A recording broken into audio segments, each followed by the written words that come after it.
On this episode of Why Watch That?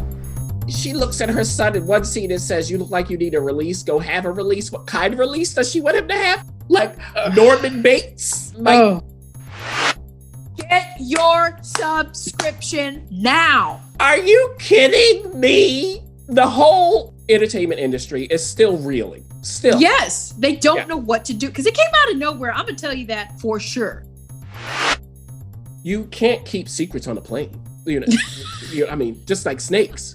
I can't keep snakes and you can't keep secrets. Learn. An entanglement.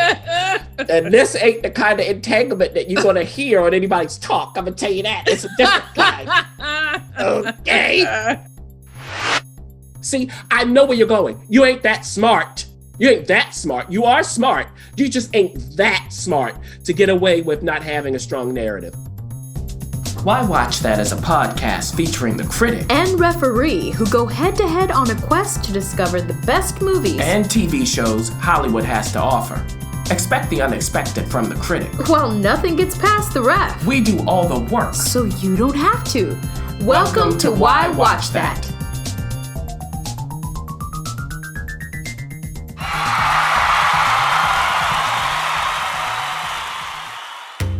This episode of Why Watch That is supported by Entrepreneur Meal Plan.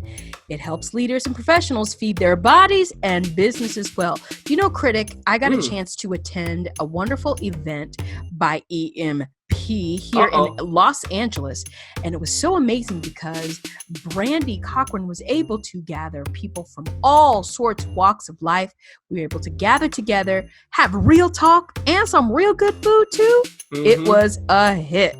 It's food for the soul and the body, which is so hard to find. So if you want to learn more about Entrepreneur Meal Plan, whether you're an entrepreneur or not, go to entrepreneurmealplan.com. The Why Watch That talk. Sen. Mandarin. I get countdowns, ladies and gentlemen, in multiple languages by the critic. So whenever we're ready to start taping, I have no idea what language is coming out unless I know that language, and it's English and French. And I'm good with Spanish and maybe Italian. Yeah. Here's the deal. TV's winding down this year. It is the year of television. Let's just get it out into the open. Our small screens have turned into our big screens under this unprecedented year. And some of y'all during Black Friday invested in getting a big screen because you ain't about to hit them theaters for a while. And television say, okay, I'm here for it. That's exactly what television is saying. We are here for you. But unfortunately, we're going to be here in a smaller capacity as we allow our actors and crew people to spend time with their family and to get safe. And then they come back in quarantine and start all over again safely for our entertainment. So with this, we've got some series premieres that we'll check back in once it's complete. And we have a final season premiere of a show that just kept going. You know what? I'll be honest with you. I did not think this show would last, but it did. And Showtime is grateful for it. And then we have a season finale from a well-known series. We'll see how that turned out. So let's get started. Big Sky, which doggone it, if I saw one more advertisement, I was like, what is this? It felt like Stephen King wrote it for like CW. I don't know what that's what the advertising felt like. Like CW said, Stephen King, give us not just stiff stuff. Give us a coffee, not an espresso shot. So I'm not sure how it all panned out. I do know I tried to start it and found out quickly it wasn't for me, but it could be for a lot of people because there are some folks talking about it. It's on ABC. So this isn't something that's on Hulu, any Disney kind of weird thing. It's on ABC. You have to watch it there and maybe catch it on Hulu or their app afterwards. Right. Yeah, I watch it on Hulu afterward. So, so this is coming to us from David E. Kelly. So you go, oh, David E. Kelly's doing this. And most recently, of course, Big Little Lies from David E. Kelly. And David E. Kelly it reportedly was saying, I didn't know if I wanted to go back to network television because of all of the structure of it. I don't know. Yeah. Well, let's find out, David. So in this show, we have 3 lead characters. There is Catherine Winnick's character, Jenny, and Catherine Winnick, Vikings, of course. Yes. So that's one. Kylie That's Buster, still going, by the way. Yeah, they have one final season coming up. Now, we both said ta-ta to that show. I have no idea what's going on. Yeah, just so you know, Vikings fans, the final season will first premiere on Amazon Prime before History, and the spinoff is being developed by Netflix. They go with where the wind is, wherever their sail takes them. Yeah, and this is, by the way, it's the second half of the final season. So that will be first on Prime, then on History. Okay, because History's getting out of the whole season after season show. They're just doing limited, whatever they're doing. Now, back to this. So Kylie Bunbury is playing Cassie. She was in that show with Mark Pargosolo. Remember that baseball show? Oh, yes. Yeah, on Fox. Yep. So that's her. And then, of course, we have Ryan Phillippe's character, Cody. Ooh, he's back on network after Shooter. Okay. Yes, he is. Shooter. I really liked Shooter. Anyway. I do too, for many reasons you don't know about, or you do. Yes. So Jenny is an ex-cop. Now they're doing, private investigating. She works with her friend, played by Kylie, Cassie. Okay. Cassie completed or didn't complete, but went to essentially the police academy, that kind of thing, was schooled there. And Jenny, get this, Jenny's husband is Cody, played by Ryan again, who's a former cop, now private detective with all of them. Now, here's what happens early on in the show, right at the beginning. We find out that Cassie, friends with Jenny and with Cody, former husband, whatever they are, it's a big mess. We find out that Cassie is in a romantic relationship with Cody. So wait a minute. She is in a romantic relationship with the ex-husband of her best friend. It's just, it sounds scandally. It sounds... Yeah. It's even hard for me to communicate it. That's how messy it is. Okay. So now, Jenny doesn't know this. She finds out Jenny and Cassie get to fighting over Cody. Oh, dear. He ain't there. Okay. And Cassie's like, wait a minute, I thought you were done with him. Now, that's what's going on. And what's happening while this craziness is playing out is some real craziness. There is a serial killer on the loose. Does anyone know that he's on the loose? And he is riding a truck. We meet him and his mama. Now, he is played by Brian Garrity. His mom is played by Valerie Mahaffey. Now, Valerie Mahaffey also plays one of young Sheldon's teachers at the high school. So if you watch Young Sheldon, you'll see her here. And she ain't nothing like that teacher. She looks at her son in one scene and says, you look like you need a release. Go have a release. What kind of release does she want him to have? Like Norman Bates? We might have some echoes of that. So, okay. Now he's very upset with his mother. She doesn't take his job seriously. He's like, look, being a trucker is vital. We are heroes. Central. Yes. But while on the road, he's kidnapping young women. Does the mom know? Well, that's the question. I won't give that away. Oh. Okay. So why is he doing this? For what purposes? Now, he ends up kidnapping 3 women. I won't tell you exactly who they are, but these 3 aren't the ideal captives for him. Why not? Now, because of all of this, 2 of the 3 women he's just captured, they weren't right because they are connected to Jenny, Cassie, and Cody. I won't tell you how. So it gets back to them that this is going on. They start to investigate.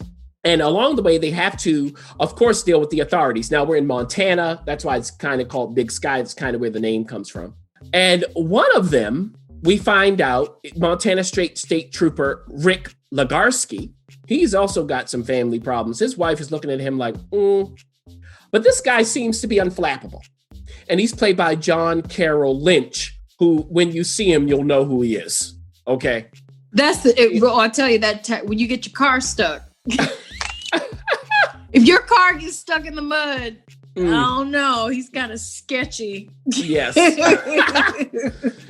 But here he seems to be cooperative. You know, oh yeah, I've heard about this. Let me help you out. But something happens at the end of episode 1 where the whole show spins on its head, supposedly.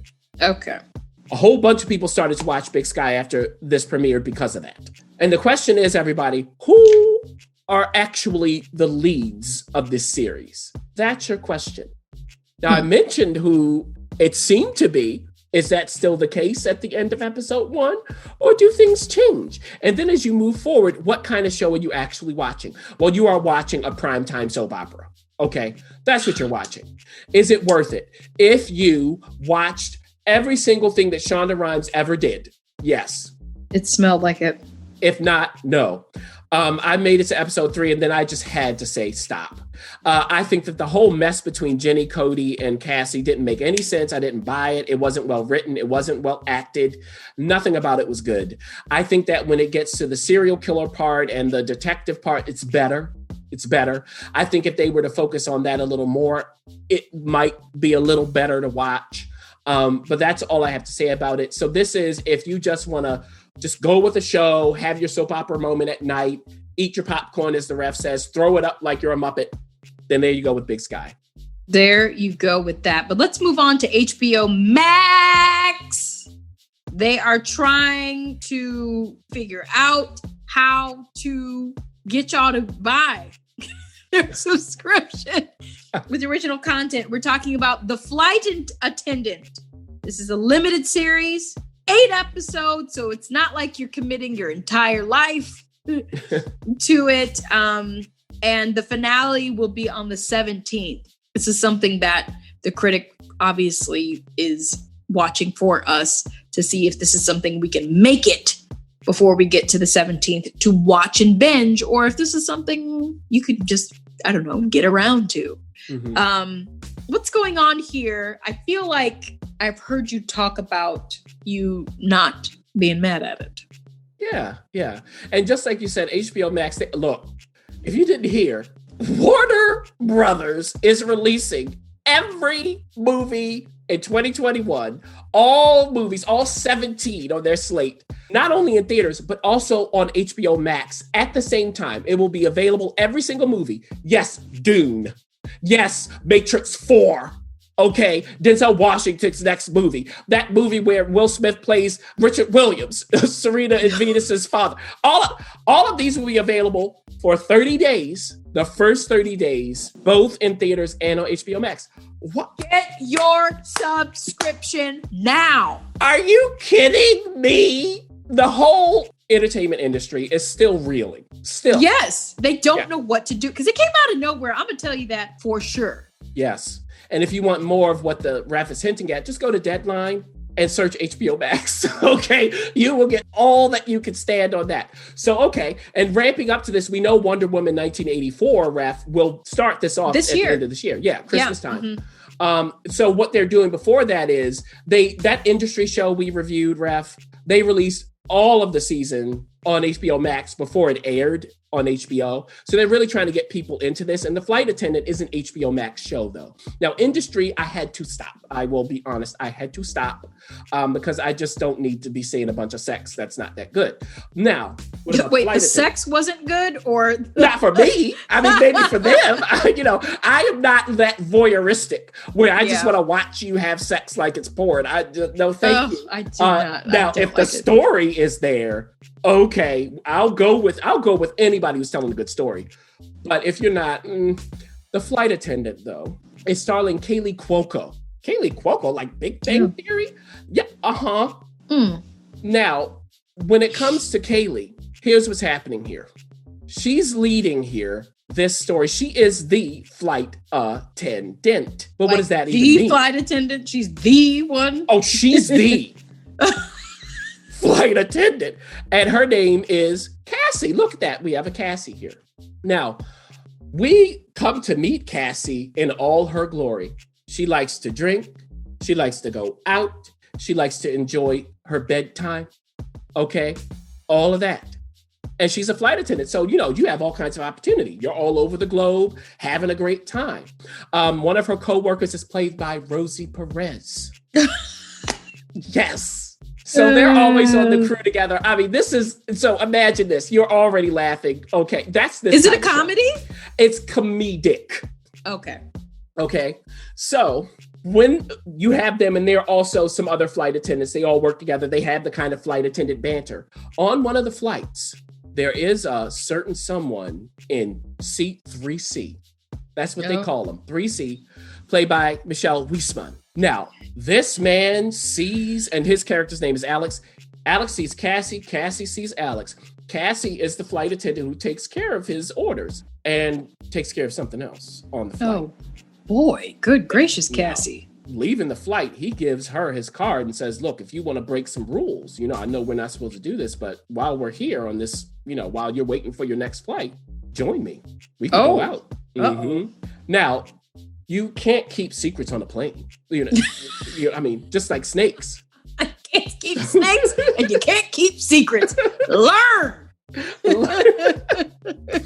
So, you know what happens after this, but I'll tell you this. Something very unexpected happens to Cassie and Alex. A tragedy. Oh. What is that? I'm not going to give it away. But the plane doesn't crash, does it? I'm not going to tell you what happens, but you go, wait a minute. And I'll tell you what this tragedy is. It ends up making us understand, and Cassie understand, that her memory is not up to snuff. Okay? Oh. Now, remember, she drinks. When did the drinking start? How bad actually is it? She does have a brother who's completely different, played by T.R. Knight, by the way. Oh, okay. So he kind of informs who she is for us. Who is not drinking? No. Completely different. He's married. He has kids. He's concerned, should I even come to see you in New York City where she lives? He's that kind. He's an older brother. Okay. So we get some information about their family and why she is, how she is, and in what state she's in. And we know, and she finds out, that there are things she doesn't remember that she must remember for her own survival. And the conduit for her memory is in the form of Alex. How did he get into her brain? She wants to know. She asks him. We see these conversations with Alex in her mind, and it happens at inopportune times. Okay? If you're being questioned by the cops, you may not want to have an out-of-body experience. Oh, dear. So what's going on with all of this? And throughout the show, we, along with Cassie, learn and remember. We see what she remembers. She remembers certain things that led up to this tragedy. She has her best friend who's a lawyer, played by Zosha Mamet of Girls and Mad Men fame. Mm-hmm. So Zosha's doing her thing, okay, as the lawyer. And we go down this rabbit hole with her. And the other thing is, I mentioned Rosie Perez is her friend, co-flight attendant. She's really in charge. Yeah. Why would they hire Rosie Perez to play? That's what I was trying to get you to get to. What the heck is happening here? I can't tell you. Oh. But if you haven't started watching it, just know it looks like she's just there. She's not. Uh-oh. She's up to something. Now, you'll find out what that is. And now, let me tell you, I've seen 5 of the 8 episodes as of now. And we're coming to the end of the year, so I wanted to get this out. In this year, in 2020, this is the kind of show that I want to see because it's fun and it's entertaining. That's what it is. You are in capable hands and you will enjoy it. Can you binge this? Yes. Could you start watching it now? Yes. Now, what they're going to do, everybody, all 8 episodes, like the ref said, will be available on December 17th. You can wait to watch it in. You can wait until you have a holiday moment. And when you just want to be in your PJs in bed, having fun with friends, whatever, that's this kind of show. It is a trip. It is a trip. Yes, ref, sorry. Did you say how long the show is? Is it hours? It's a half hour. Because, HBO is known to throw some half hours at us. What kind of commitment are we binging when we binge? It's around 45 minutes. So because remember, right now on HBO Max, there are no commercials. So right. Yeah. So it's about 45 minutes, depends on the episode. This is my thing right now, especially ref. It is, I want to watch things from people I know who are doing what they enjoy. Like when you watch The Mandalorian, you know these people enjoy it.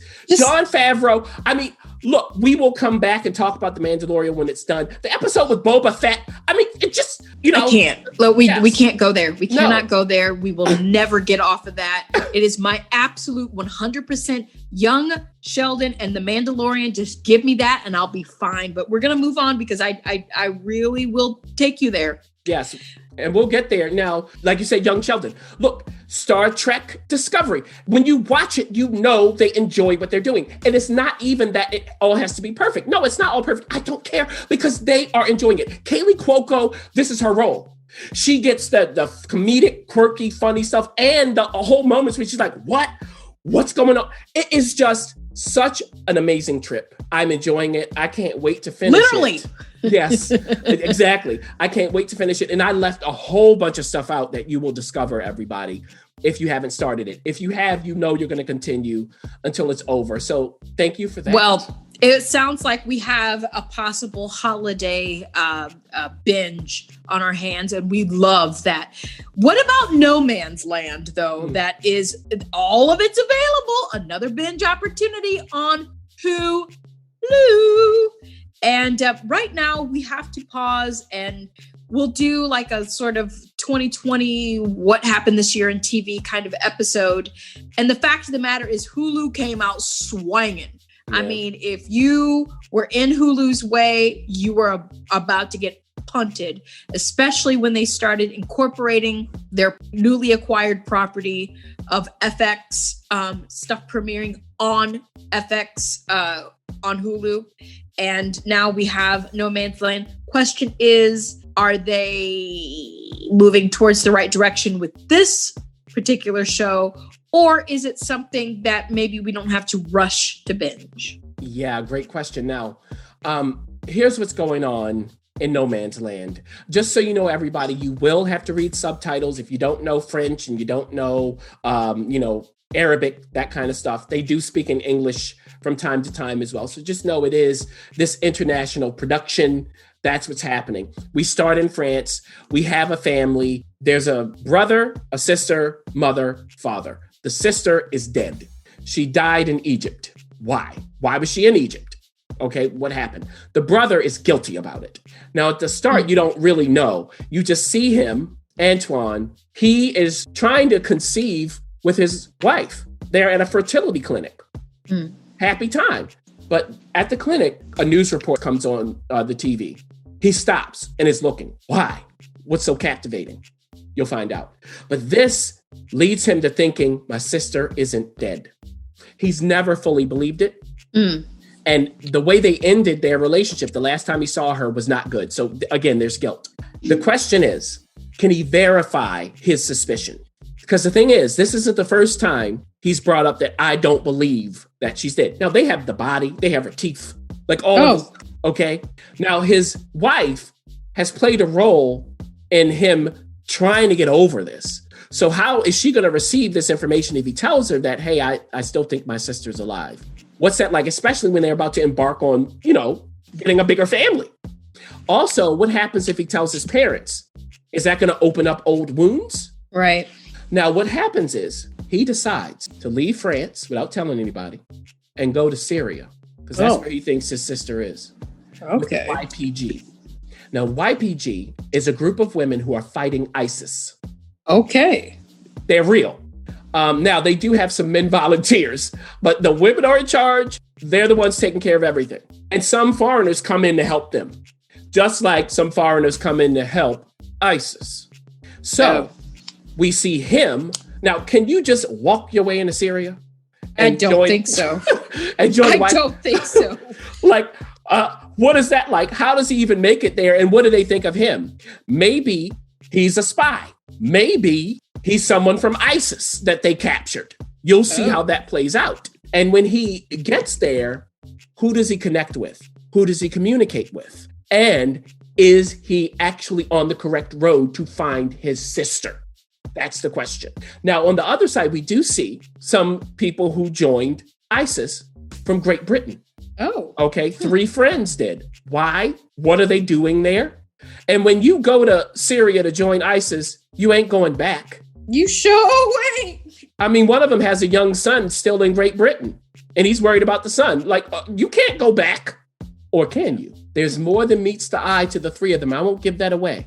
Now, there's also a character in the form of James Purefoy, the actor. You just wanted to say his name. Every time James comes out, Purefoy. How is he related to all of these people? There is a way. I will not tell you because it is revealed. He's connected to all of them in some way. Is it good or bad? So in the end, of course, can Antoine find his sister? If so, what is that like? What does it mean to find your sister? Or does he not even make it? Also, does he want to find her? What's going on with the ISIS storyline? Why are we even seeing it? The YPG? What's happening here? This is what I'll say. I mentioned earlier this year, Ref, on Apple TV Plus, Tehran. Yes, you did. Right? Of course, there's always Homeland, which is lurking in the background when we have these kinds of stories. Always. But I won't go to Homeland. I will go to Tehran. I think everybody, if you want this kind of spy thriller thing and you just want it to pulse and move, that's more Tehran. If you want a little more depth, a little more complication, that's No Man's Land. I think if you like one, you'll probably like the other. You may like one more than the other, though. I watched all 8 episodes of this on Hulu with my brother, Ref. We both really enjoyed it. Because after the first 2 episodes, I stopped watching it and told my brother, we'll watch it together. So that's what I think about No Man's Land. If this is your thing, certainly watch it. I had no problem reading the subtitles. I was with them. I was interested. Was it perfect? No, but it was certainly good. That is wonderful to know. Let's move on, though. Because a veteran has returned to the small screen. And we're talking about somebody who would sweep those Emmys anytime he'd show up and even be nominated for Oscars possibly. And I'm talking about Bryan Cranston is back. Do you know I read his memoir? Did you? Because I came to Breaking Bad late. I wanted it to completely finish. I wanted it to go away. And, that's my personality. I want to discover things on my own. And after I watched Breaking Bad, the series, binged it, I decided to, because what a performance. Who is this man? Like, how could this be the same Malcolm in the Middle kind of person? I read his memoir. I can go get it and show it to you right now. I read his memoir. It's called The Life in Parts. Yes. The life that Bryan Cranston lived before Breaking Bad and Malcolm in the Middle, it is worth a read. This man traveled on a bike. Him and his brother on a motorcycle traveled the nation, hopping from theater house to theater house. And I'm not going to ruin it, but let me tell you, his first experience in Europe is one you will not forget. Because certain things are legal over in Europe that are not legal here. I'm talking about Amsterdam. I'll just let that, or Germany, wherever it was that he had that experience, I'll let that sit. And then last but not least, because we're going to move on to this, when I tell you he was on a soap opera in the 80s and he was involved with a woman. Oh. And I don't know who she was involved with mentally, but I tell you what, that is an unforgettable chapter. You will never, ever forget. I'll just say a knock on the door. That's all I'm going to say. Oh. A knock on the door that could have changed his life. She wasn't with us all the way. So, I zipped through it in like 5 days, and I didn't have it was while I was working, so I just can't come home at night and zip through. Really simple read. But he is in the new series, Your Honor, which is on Showtime. And can it live up to that? No, I don't. I'm having a feeling no. This is from Peter Moffat, who is the showrunner. And you get Peter and Bryan together and you think, oh my gosh, this might be something, because we both love The Night Of so much. Oh my goodness. And then you got the Kings involved. Like, it's the Kings from The Good Wife and The Good Fight. And that, what's that movie with the priest, or TV show with the priest? Evil. Evil. So, these are seasoned writers, great storytellers, a brilliant actor, Emmy Award winning actor with a very interesting life. Did it work? I don't know. Let's find out. Yeah. Well, right now, the first episode just premiered So that's what I have to go on. And you can see how it comes from the night of. You can see it, but does it live up to it? Well, let me tell you, pretty much nothing will be able to live up to the night of. I was going to say, that's a hard act to follow. Exactly. But the question is, will it be good? That's all I care about. Yeah. Why not? Yeah. Yeah. So Brian is playing Michael, who is a judge. Michael Desiato. What kind of judge is he? Now, in the opening, we see he's running like Rocky through the streets of New Orleans. Okay. And he runs up to the shotgun house, runs up to the door. A kid goes to the door and says, "Hey, who are you?" He runs away. What's that about? Why did he even go there? Then we find out, he's a judge in the courtroom. What kind of judge is he? Because there is a woman before him who could go away for a long time, for 5 years, without her children, who would have to go into state custody. Now, there's a cop on the stand who's saying what he saw her do and that she deserves that, and so do her kids. What does this judge think? I won't tell you. Now, he has a son. His son is in college, enjoying himself, but his son does have a certain physical ailment. I won't tell you what it is. And this son is out driving, and it's a very important day for Michael and his son. It's a tragic day. And the son wants to commemorate this day by leaving behind something in memorial. What is that something, for whom, and where? Where he goes doesn't seem safe. We don't know why, but he seems to be followed. He's very nervous. He jumps back in the car after he does this and starts gunning away, but the car's running out of gas and he's having his physical problem. Okay. Now this leads to a tragedy. I won't tell you what that is. Well, we get a sense of it. Do we? Now, also in this story is another family. And this family, father, mother, son, daughter, they seem to be, enjoying each other. They have a lot of money. We can see that. Okay. All right. The parents are played by Michael Stolberg, who, if you don't know him, everybody, he's been in a lot of movies. He was in A Serious Man. He was the lead in that movie. He was in Call Me By Your Name as Timothy's father. So he's the father in this family. And the mother's played by Hope Davis. Oh, don't we love Hope? Yes. And they get entangled in all of this. I won't tell you how. An entanglement. An entanglement. And this ain't the kind of entanglement that you're going to hear on anybody's talk. I'm going to tell you that. It's a different kind. Okay? You don't want to be anywhere near this entanglement, because we find out that there's more to this family than meets the eye. So what is the honorable part of this show? That's the question. Yeah. And I'm going to tell you this. By the end of episode 1, you're going to want to see episode 2. Okay. Now, in the beginning, I was kind of like, okay, this is fine. I guess, I'm willing to go with you. I'm not blown away. Like the night of, you start watching, you're like, yeah, it's not that. But the way they develop the first episode, by the end, again, you'll go, what is going on? This is a true mess. And it's a mess that's a good mess. So we'll see how it develops throughout the rest of the season. I hope they can develop it well. In the first episode, you don't even get, by the way, Carmen Ejogo, who's coming in. You don't even get, by the way, Margot Martindale, who is coming in. Okay, I'm watching it. So I don't care. It's the Kings, it's Peter, you said Margot, you said Carmen, I'm in. Yeah, so we'll see. I just hope that they don't let us down. That's all. Well, you know what? The Kings are seasoned enough. I know that they've had some hit and misses after Good Fight and Good Wife. Evil is kind of like, people are like, oh, yay. Meh. And then that weird, they needed to do a comedy and just get it out of their system. And the fact of the matter is, I'm going to give it a shot. I trust Brian. I trust Peter. I trust the Kings. Do I trust Showtime? We'll see. Yeah. Shameless! Let's stick with Showtime. Why not? Yeah. Why not? Shameless, that's been on for almost as long as Grey's Anatomy. No, but 11 seasons is a long time. And this is kind of one of those TV shows I just did not expect to keep going and going, especially when a major character, an actor, leaves. You think, are we really going to make it that far?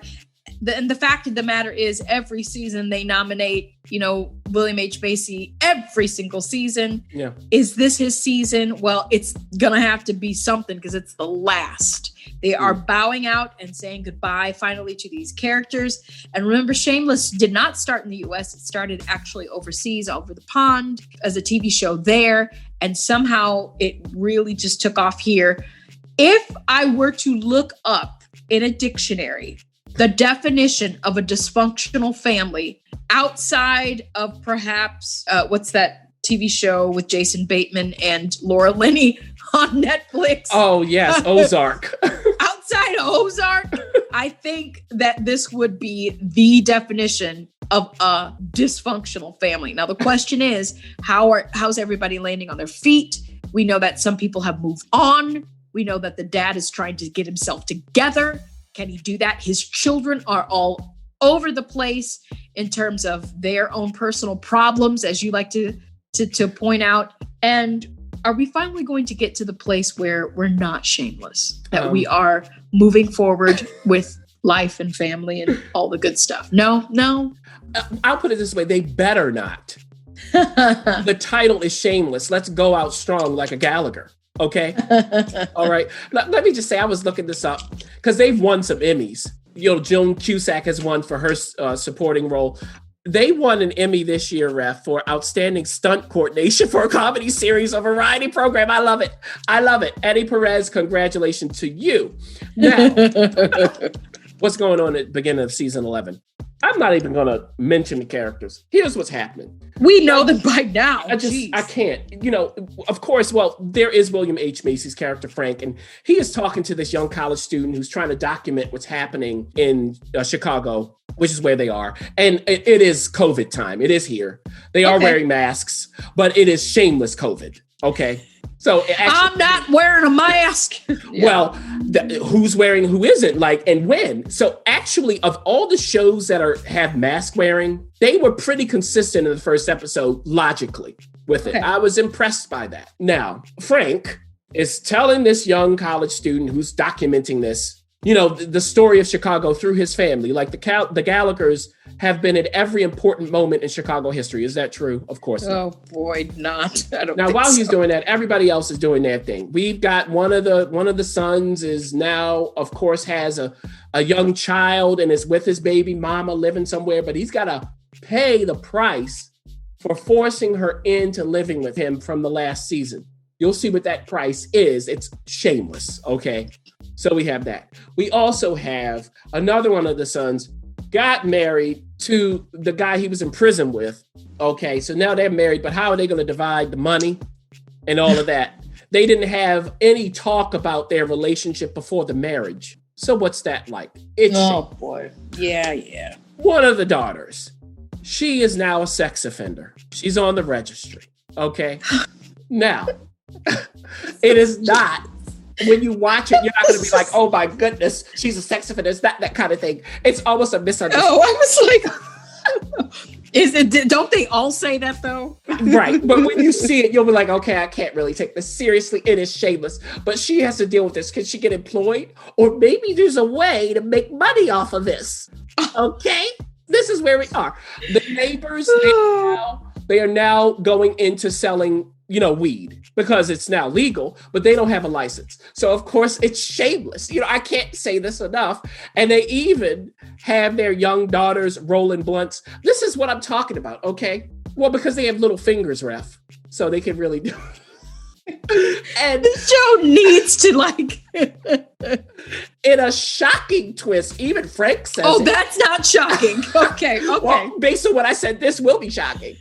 One of the second youngest son of the Gallaghers, he is now becoming a police officer. Yes. A full-on police officer. How did he become this police officer? He's only about to be 19. Is it the black kid? No. The black kid wasn't in episode 1 so much. He is the voice of reason in this show. Of course he better be on this family.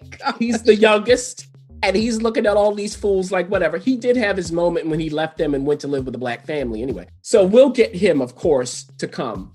So how did this fool, because he is a fool, become a cop? You'll have to watch it to even understand. So those are some of the major points here. And remember, there is the COVID thing going on, but how do they handle it? And I'll say this, Ref, as you alluded to, Emmy Rossum left 2 seasons ago. Yes. Or she was seasons 1 through 9. Yeah, so 2 seasons ago. And there is a hole in this show. Yeah. That's in the size and form of Emmy Rossum. They haven't gotten rid of that. Because, and I was thinking about it watching this first episode of season 11, the final. And this is what came to me, Ref. Not only was Emmy great in the role, and I don't say that lightly, great in the role. It was her show, not William H. Macy's, in my opinion. Interesting. Okay. It's because Fiona, her character, was the one character that tried to hold everybody together. She had her own Shameless problems, but she was fighting to keep her younger siblings, everybody together. And without her there, we don't have that feeling anymore. Okay. And that's the issue, but it is season 11. I think I'll finish it. I think because it's the final one. You've got to. Yeah, well, you've there have been some shows, Ref, where I've gotten to the last episode and said, I'm done. I'm finished. I'm not going to finish it. So we'll see with this. It's not bad now, though. It is still good. Like, it's good. It just doesn't have that heart that it had underneath all of the wackiness. Well, I tell you what, they're just, like you said, Shameless is shameless. But let's talk about another show that's been with us in many iterations. And I'm talking about the anthology of Fargo, which we initially talked about earlier in the year. And this is its 4th season. And this is the season we were talking, remember, with Chris Rock and Jason Schwartzman and a number of other people popping in and out. Yeah. And the two of us, Critic, we were watching it side by side, and I did fall off.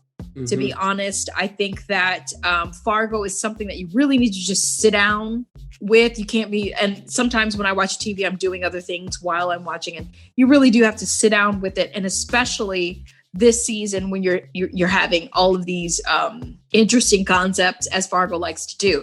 Now, earlier, when we first reintroduced Fargo back into our lives, you talked about its rating system. And for you really enjoyed season 2. Like season 2 for you was what the show should be. And now that you've finished all 4 seasons, we'd like to hear what we should, as viewers, watch, because this is all on Hulu. Yeah. So FX has moved their material on Hulu, so you can watch all 4 seasons. And again, like American Horror Story, this is an anthology. We don't have the same actors coming back, but we do have that same sense of strange, quirky, weird. You know, Jessie Buckley is in it, so you know what's going on. Why is she walking that way? Is my question. And why is she murdering people? I don't know why she's Nurse Ratchet's sidekick. Yeah. So, you know, there's a lot of things happening in the season, but there were a lot of things happening in previous seasons. Does it all play out? Does it all shake out? Is the investment of, you know, all 11 episodes, is it worth watching 11 hours basically of Fargo? And if not this season, can you guide us in this anthology? Yeah, I feel a rant coming on. I feel it. Well, it's the finale, so you get to do that. I am angered by this season, and I'm going to tell you why. Now, I did finish it. I finished it with my brother, my poor brother. You know, we have to pause for a second because you throw that in there like everybody knows. Listeners, over the years, you've heard the phrase, I watched it with my brother. And you would think that they're either roommates or live across the hall from each other. And not to put your business out there because no one knows where you live, but they live in different states. Yeah. So when you're watching something with your brother, it really is a key. I always listen to it as a key clue that this is something that, you know, you have to sync up, sit down, watch it together. You're on the phone together. You're kind of walking through the experiences together. So in COVID times, you've really paved the way. You know, of how to watch TV with family members who are away. But maybe you should tell us at the end of this, or maybe now, how you do that so that we can experience those same things with our family members as we are spending the holidays apart. Yeah. And actually, you described it rather well. So it is over phone. It's not Zoom or anything, because excuse me, I have to look at the television. And we're not really Zoom people. You're like not that. a Zoom family. No, we don't need to see you. We just need to hear you. So what we do, just like you said, we get on phone, but we have roles. This is what makes it work. So he chooses what we watch. I do the syncing because neither of us wants to do it either. So that's the trade-off. So sometimes he'll play around and be like, okay, so what are we watching now? I'm like, no, you can't trick me. You get to choose, or you want to sync and then I'll choose. He goes, no, you sync, because syncing is harder. Yeah. So if you're going to sync everybody, you can't do it live. Yes. Okay. So you're either streaming or you're DVRing.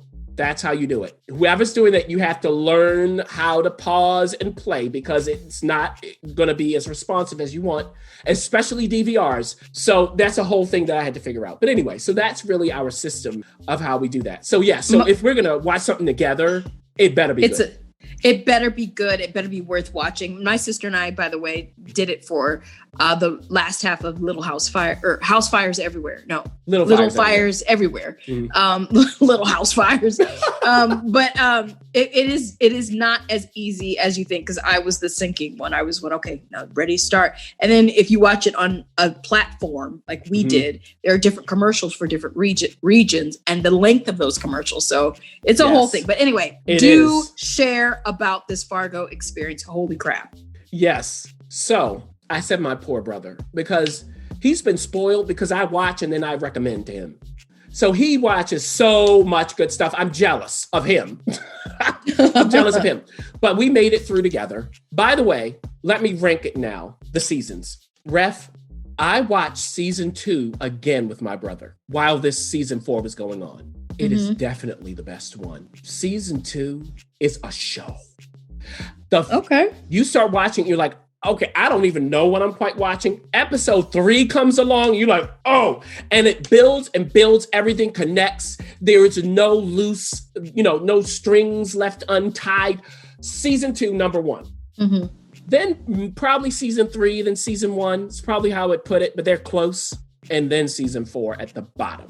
Oh, so season 2, 3, 1, 4? Yes, in that order. And 4 ain't close. Oh. Because remember I was talking about when it comes to Jessie Buckley's character, the nurse. Oh, they'll get around to explaining it. No, they don't. That is not explained. No, we see what she does, but so what? And I still want to know why she walks like that. Whenever actors make strong physical or vocal choices, I want to know why. Yeah. Or I get annoyed because I'm like, you just did that to make a character. And Jessie Buckley is a fine actor. Yeah. Okay. Wild Rose. I mean, check it. Judy. Yeah, Judy. Just look. She knows what she's doing. I'm like, what? I don't get it. The thing is, Noah Hawley, the developer of this show, who did Legion, who did that movie with Natalie Portman when she played the astronaut that nobody liked. Oh, yeah. Lucy in the Sky. His problem is, for me, my opinion, he gets, like you were saying, he gets lost in his aesthetic, which he's great at building. The world, how it looks, being quirky, having little nuggets for nerds to understand. And he forgets the story. I am not here to learn because you ain't that good of a teacher. I am here to be told a compelling story, or at least an entertaining one, and not to be yo-yoed around. Yeah. And that's why I'm having a little bit of a rant here, because in season 2, he had it. So I know he can do it. That is missing here. When we get Dr. Senator Mr. Glenn Turman. I love him. Love him in the show. We'll talk about him, Ref, in our review of Ma Rainey's Black Bottom. Glenn Turman, like all of these older actors who are still in the business, thankfully. Yeah, thankfully. They just go, hey, I'm here to breathe and to listen and respond. I don't have to prove myself.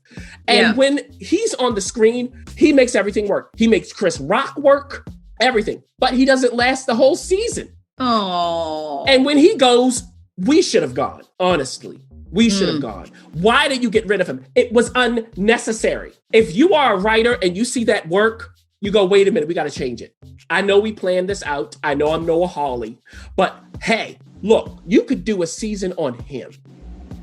Chris Rock is not an actor. Okay? He is not. And it shows.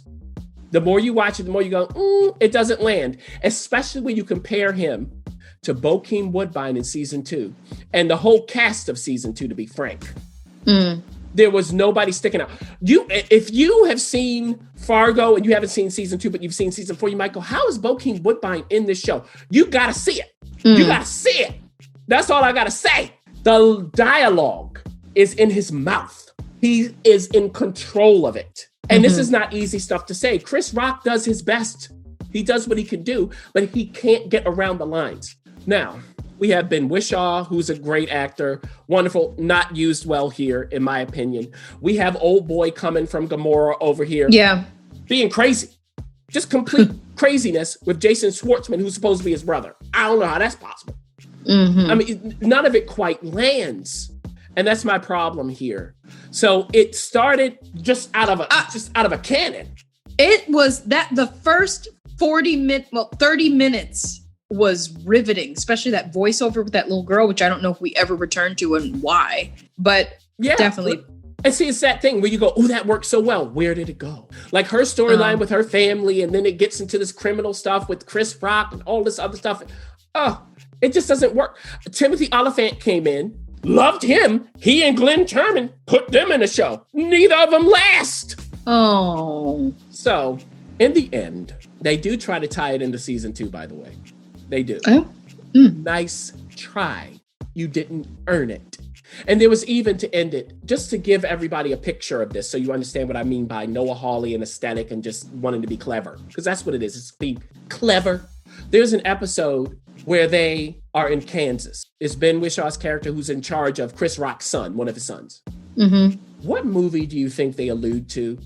If you're thinking of Kansas, what movie comes to mind? Are we clicking our heels? And see, I was watching, I told my brother, I said, oh, this is Wizard of Oz. He was like, oh, I was like, think about it. And then he saw it at the end. I was like, see, I know where you're going. You ain't that smart. You ain't that smart. You are smart. You just ain't that smart to get away with not having a strong narrative. So I don't know about season 5 ref with this show. I have seen, like you said, all 4 seasons. I loved season 2. I watched it twice. Loved it both times, but I don't trust that will happen again. So there's my rant, everybody. You make up your mind of what you want to do with this show, but I definitely say watch season 2 if you haven't. Well, there you have it. That's what's going on in December. And quite frankly, I think that TV needs a moment of real celebration. It really got us through a very interesting, crazy year, especially when the elections were coming on. It was nice to be deterred. And most of us couldn't get away and go to the theater. So we snuggled up and sat in our homes and watched things on the small screen. So thank you, television, for keeping us sane this year.